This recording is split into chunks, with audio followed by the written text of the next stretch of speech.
Well, Fabrice was back in his element, back in Switzerland, back in his work clothes and van. In about 10 years or so, he'll be trading in that van for a sailboat, if all goes according to his plan. As for me, I was alone again, and as it goes, I am not so alone in Tazacorte. This is my next boat neighbor, Arturo, here with his friend Tito, who's fishing for his iPhone mini headphones. ¿Qué perdiste ya? El auricular.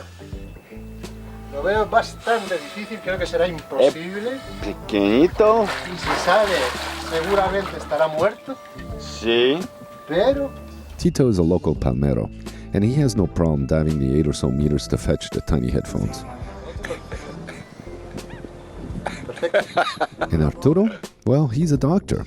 In fact, he's one of the emergency doctors at Los Llanos Hospital.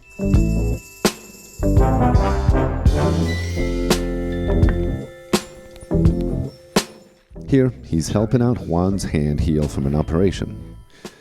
As well, he prescribes antibiotics, and he's kind of the marina doctor.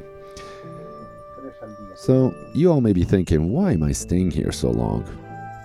Well, I mean, look at this. Why not? No, but really, the main reason I'm here is that I had to fly back to Switzerland for a family function. And it's easy to travel to Europe from the Canaries.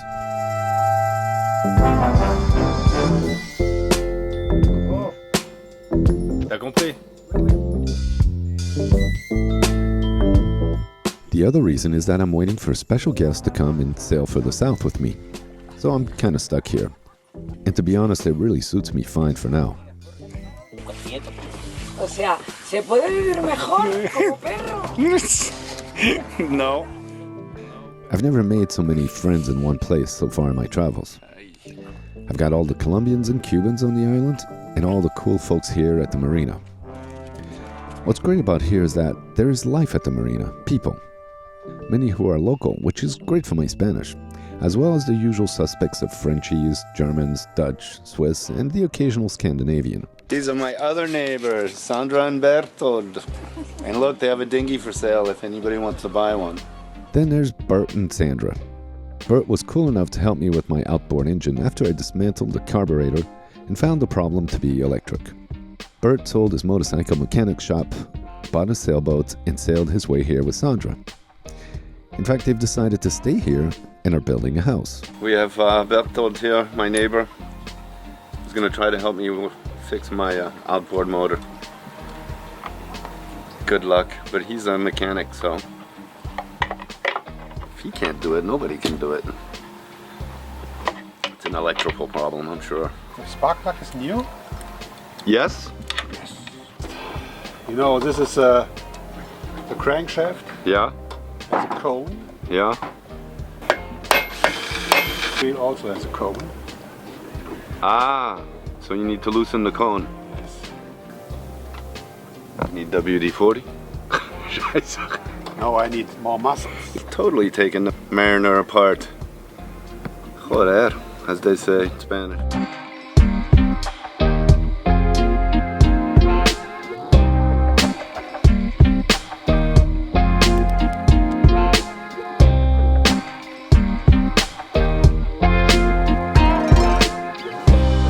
He's a German motorcycle mechanic, so I'm really confident that the little Mariner outboard is in good hands. After it was all apart, Bert concluded the problem was this coil. He tried to save it. He showed me how easy it was to solder, but the coil was kaputt, as they say in German. So I'll have to find or order one. Now at least I know what the problem is and a little more about the inner workings of a two-stroke outboard. And I got a soldering demo. Thanks, Bert.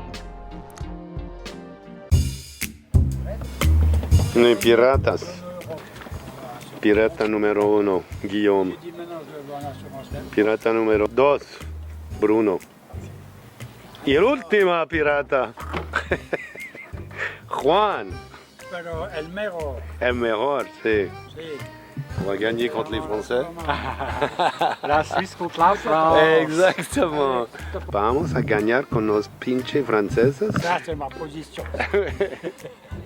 And here we are on the other hand of the European cultural scene. Joe asked me to come and play with him and a couple of Frenchies. I call him Juan here. A friendly but competitive game of pétanque, a sort of lawn bowling. Juan and I are playing Bruno and Guillaume, both solo sailors. The object of the game is to get the heavy steel balls as close to the little wooden ball. The more big balls are close to the little ball, the more points for your team.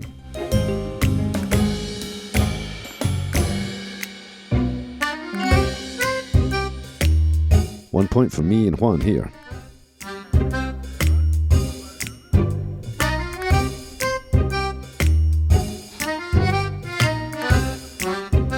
Now the other team tries to get closer or knock my ball away. As is the case with Guillaume here, nearly exploding my Fluid Inform Eagle 4K camera. Tossing two balls around is the perfect game for topless aging French dudes. And we take this serious, up to the millimeter. Fucking French guys beat us. But we let them win. We let them win.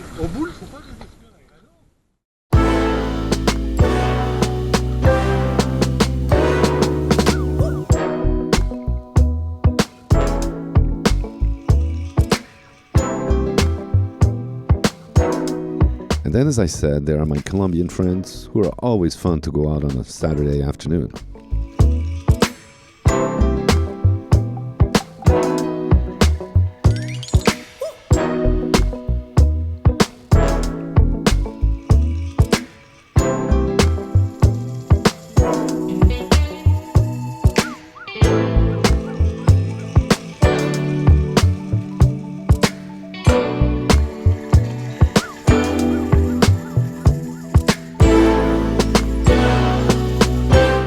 Truly a wonderful feeling to share a little time with them on Galopin. It makes them so happy, and it's contagious as well for me. This cool little beach is just a few miles away. It's perfect to anchor for the afternoon. It's a nice sandy bottom that's not too deep. I mean, come on, how cool is it to hang out with an attractive bunch of Colombians who love life and turning it on for the camera? I'm really loving it here, people.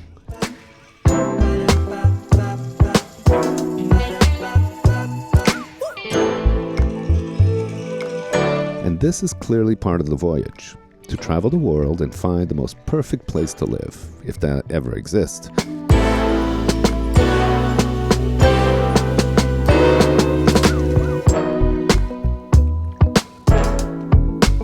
And to do that, you have to live in the place for a few months, meet the people and make friends, get into a sort of rhythm of a stable lifestyle, like my neighbors Arturo and Silvia, who settled here 12 years ago. Bert and Sandra, who are building a house here. And of course, all the Javiers and Titas and Greters who've come back to their European roots from Latin America. And this side of La Palma is so far my favorite place to settle. But please, let's keep this between us. We don't want this place to get overrun by too many tourists and newcomers. So, shh, keep it quiet.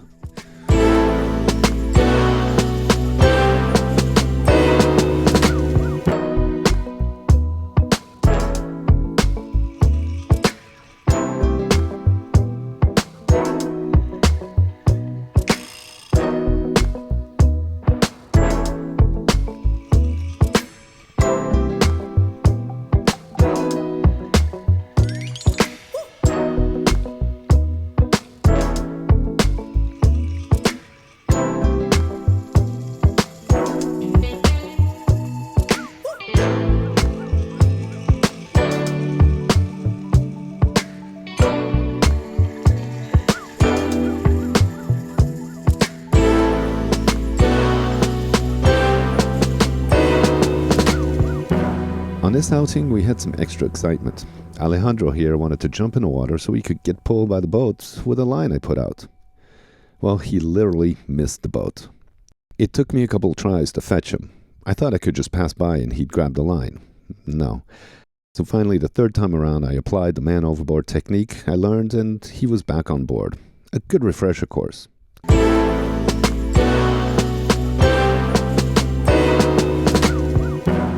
I kind of played with the devil here, and this was what they would bring me to next.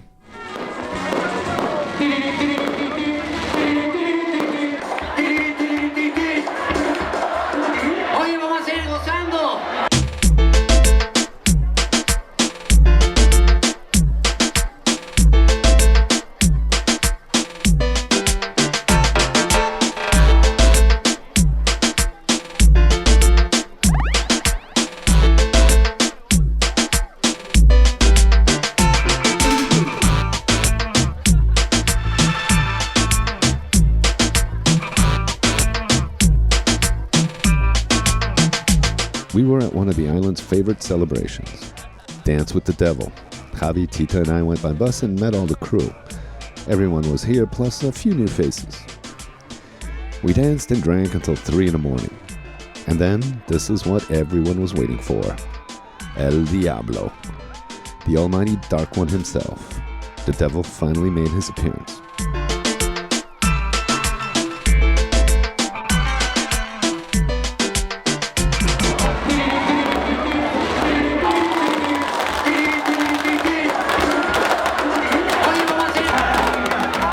And he was not one to mess with.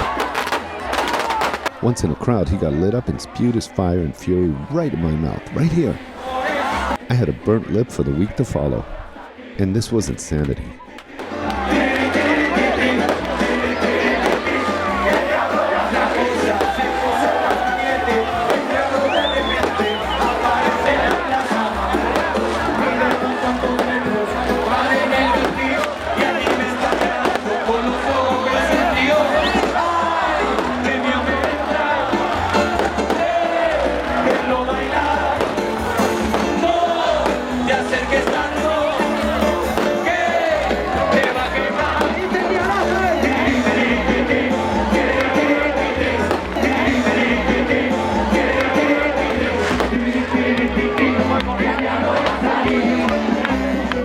I stayed cleared from the devil from then on, and hung close to my friend Adriana here.